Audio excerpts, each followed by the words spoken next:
Hello, welcome to the course Business Communication Lesson 4. Oh my gosh, we are at the 4th lesson with you. And me and Ivan, today we are going to speak with you about presentations, but about the tips of the presentation we are going to deal with you. And let's open this screen to our participants, what we are going to talk about today. Great, thank you for the introduction, Kate. Welcome everybody. And today we're talking about signposting. Oh, yeah. Cool. So imagine a road without any signs, without any information where you're moving. Oh, I can't do Yeah, that. it's like you're moving, but you don't know where you are. So the same with the presentation. You want to make in the middle of nowhere. Yeah, you know? in the middle of nowhere. Yeah, so you don't want your audience to feel like that. Definitely. Yeah. You're the same. So you want to feel that you are in control of everything. The same with your audience. So psychologically, we want to feel control over everything. So signposting gives you that control as well as it gives the control to your audience. Oh, yeah, great. So that's really important. So signposting, can you please share what is that and what we are going to speak about today? Yeah, signposting is basically using phrases to show that you're moving from one part of your presentation to another. So for example, you may say like, what is coming next? So I'm moving to my next point about this or that, or in my next slide, I'm going to demonstrate this or that information. So you also you can say, oh, let's have a look at this, or let's move to the next stage, or let's have a look at our product, as we were discussing with you during our 3rd lesson. Amazing. Yeah, that's a good example of the signposting phrases. Yeah, so like you've mentioned the one that makes you move to the next point. So you want your audience to know that you have moved to the next point. So it kind of, sets their brain and they're ready to listen to some new information. So that is really important to frame your speech. So another good example of the signposting is indicating the end of your section. So when you're finishing talking about something, you want to make the conclusion. You want to say, so I'm coming to the end of this section. Yeah, and when we are referring to our previous stage, you can say, for example, as I've mentioned before, or as it was seen on the previous slide, or as we were discussing with you before, or as I raised this issue, or as I asked the question, and these are the phrases which might give you a chance to refer and make this red line. Oh yeah, that's right. And make this inclusively engaging through the whole presentation. Absolutely. And that is moving us to the guiding your audience. What is guiding your audience? Why do we need it? Great, that's a good question. So you've started with a very nice point. So your signposting and guiding your audience helps to, collect everything together. So to make your presentation feel like a whole part, so you feel it is one thing and it kind of remains in your brain. So that is really important. And after mentioning all of that, you want to also summarize your presentation. So that's another signposting method. So you want to say, in this section, we have covered this and this and that. So you want to come back through all of the information that has been mentioned previously, because this is going to give you, again, like the second look for the information you have presented. So this is it makes your chances bigger that your audience, they're going to remember what you were talking about. Yeah, I'm using usually in conclusion, or all in all, or as you've seen, or taking everything into account. So these phrases are just a great example for summaries. You can, by the way, summarize the blocks. If you've created this logical sequence of the things that you're going to present, I'm just using these phrases in the blocks. For example, to conclude my point of view, or to summarize, or just to give an example and then to summarize. So I'm using these phrases. These are like the linkers. We can use them as the linkers, and this is leading us to the logical sequence. Yes, absolutely, definitely. So you were talking about the things that actually help us to logically build our presentation, to make it logical, to make it natural to perceive by your audience. That but on the other hand, we have different logic, like men and women. All right. Yeah, so this is like different kind of logic. What do you mean exactly by this logical sequencing? So you want to deliver your presentation in a clean and concise way. So that means it wants to be without any distractions, without any deviations from the topic. So you want to present your information clearly, step by step, indicating moving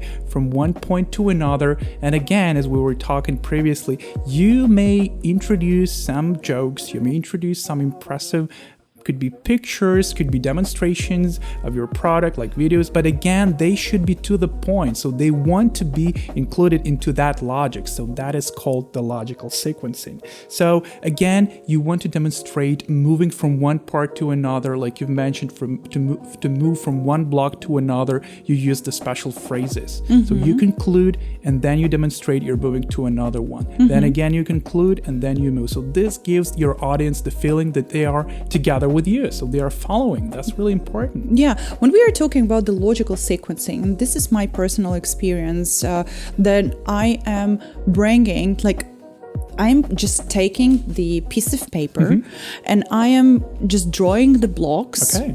I'm a visual, Right, yeah. and I'm writing some blocks. And what is really cool that I'm writing a key message to every block, what is going to be at the next stage. And when I start presenting, I am just looking, like, coming back to the overview, I'm just looking, what should I bring by the end of the presentation. So what my participants will be able to do by the end of the presentation, like whether it is the call to action or whether they have to subscribe for my page in Instagram, for example, or whether they should buy my service or whatever. So you have, like, when we are bringing this, you have to bear in mind that it is very important to know what you're doing and why you're doing. Absolutely. So ask yourself these two questions: what I'm doing, the way I'm doing, and why I'm doing this the way I am doing. If you're answering to these questions, you're going to bring this logic for sure. Absolutely. And your participants of the presentation are going to be little bit on track, and you're going to lead them and guide them. So we're moving on to the guiding of our audience. What is that? Can you please share? So you have just provided a brilliant example. So guiding your audience through the presentation together with signposting is really crucial. So the first thing that you've mentioned, like demonstrating some picture, that is an option to guide your audience. So your picture of slides or blocks that you're going to walk your audience through, or to talk them through, that is really going to help them to understand where they are, where they're moving, and where they are going to be in the end of your presentation. The second option when you can guide your audience is asking questions. Whether they understood your topic. You can ask some general questions, or ask some specific questions, but try to be very careful, because you don't want your audience to feel awkward when they don't know the answer to the question. So basically, your questions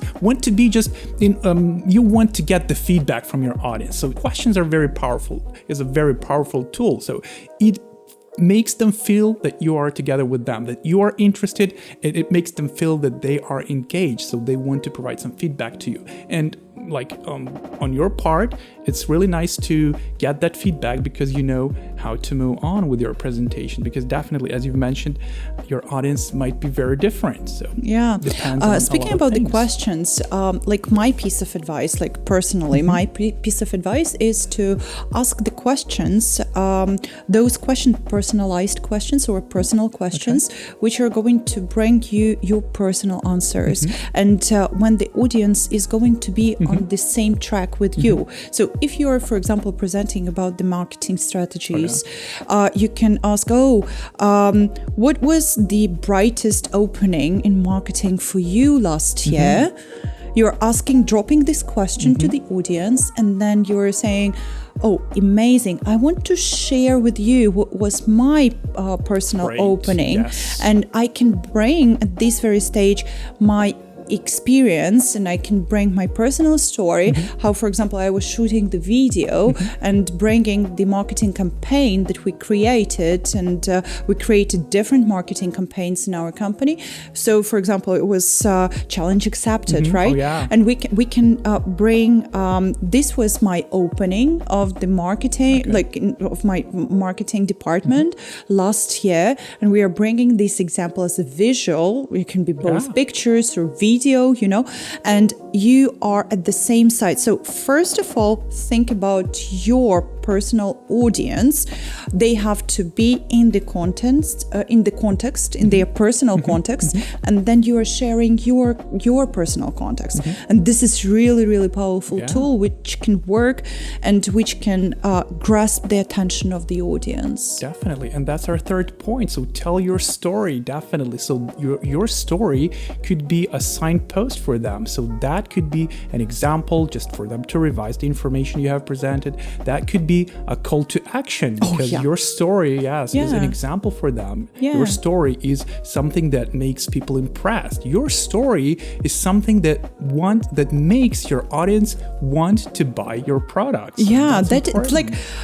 In every presentation, we have to understand why we are doing this presentation. Absolutely. So, whether we are selling, but in a business world, it is the most powerful thing. It is your voice through the mouth, how you're presenting, how do you sound, and that is going to be reflected in your earnings. Absolutely. So this is your investment. So if you sound confident, if you sound professional, that gives automatically bigger chance that your product is going to be sold, or your audience is going to be persuaded, because selling, persuasion, that's actually everything that we want in business. So, or at the end you can get the investment. Absolutely. Because this elevator pitch or in the pitch kind of a presentation, you are selling yourself. Absolutely. And then depending on the presentation, you're going to get investment or not. And what I've seen recently, that we are lacking of this skill, so that's why we have to develop it. So to summarize all that we've mentioned, we are signposting. Absolutely. So we're showing where we're going and where we are at this point. We are using the vocabulary which is going to lead our audience from the blog to the blog. We have to bear in mind what is going to be next. And finally, we have to guide our audience with the linking phrases that you've been hearing from me as an example, and from Ivan. And what is very important, we are summarizing and we are bringing our personal stories into the action. Great. Thank you for those tips. So follow them, and you're going to see that your presentation skills and your communication and persuasion habits and skills are going to be really useful, and they're going to work. So you'll see the result. You'll see that your investment in yourself, in your confidence, they are really working. Thank you. Thank you, and see you in our next lesson, which is going to be in a while. Stay tuned. Stay tuned. Bye.